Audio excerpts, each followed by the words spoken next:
और पुण्यात्माओं, एक बात याद रखना, अब ये भक्ति युग शुरू हो गया सन 1997 से। अब शुरुआत है, सूर्य उदय होता है तो इतनी रोशनी नहीं होती, जब शिखर में पहुंच जाता है जब देखा प्रकाश इसका। अब सिकंदर लोधी ने सोचा कि इस महापुरुष को, कबीर जी को दिल्ली ले चलता हूं और वहां हिंदू और मुसलमानों का आपस में बहुत ज्यादा मनमुटाव है और इस महापुरुष के उपदेश से वो ठीक हो जाएंगे, एकम एक हो जाएंगे, मेरा आधा सिर दर्द खत्म हो जाएगा, क्योंकि राजा को तो अपने राज्य की चिंता होती है।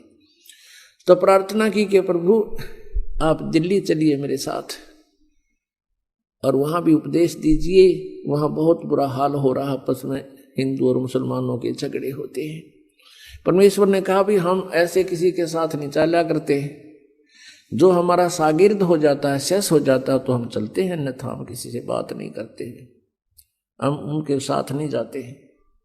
सिकंदर लोधी ने कहा भगवान आपका दिया जीवन है, मैं आपका शिष्य बनना चाहता हूं। परमेश्वर ने कहा कि मांस नहीं खावेगा और तेरे पूरे प्रदेश में, तेरे राज्य में कोई जीव हिंसा नहीं होनी चाहिए, और प्रतिबंध लगा दे कोई मांस नहीं खाएगा, जीव हिंसा नहीं करेगा, कोई शिकार नहीं करेगा।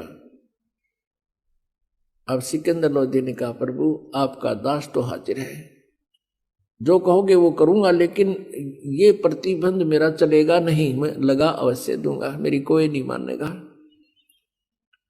और मेरे राज्य में भी उथल पुथल हो जाएगी, क्योंकि ये मुसलमान लोग इतने भ्रमित हो चुके हैं, ये मांस को एक जो भोग लगाते हैं उसको प्रसाद रूप में लेते हैं, और जो आप कहो वैसे आज्ञा होगी। परमात्मा बोले पर तू एक काम करिए, तू नहीं खाएगा।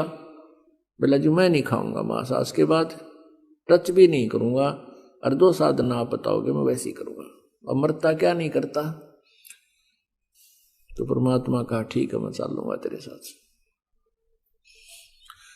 उधर से सिकंदर लोधी का जो गुरु था शेख तकी, वो रेस्ट हाउस में ही रह गया था, और सिकंदर लोधी के साथ वो रामानंद जी के आश्रम में इसलिए नहीं गया था कि मैं इन हिंदू काफरों के मंदिरों में नहीं जाता, इनके आश्रमों में मैं नहीं जाता, क्योंकि मैं श्रेष्ठ हूं। और यह श्रेष्ठ वाली बीमारी जीव न मारे, यह श्रेष्ठ तो एक ही है, उत्तम पुरुष है तू अन्य, वो श्रेष्ठ तो वो परमात्मा ही है, बाकी अपने आप में श्रेष्ठ क्या है वो उसकी भूल निरी है, वो बहुत भूल में है, गलती में।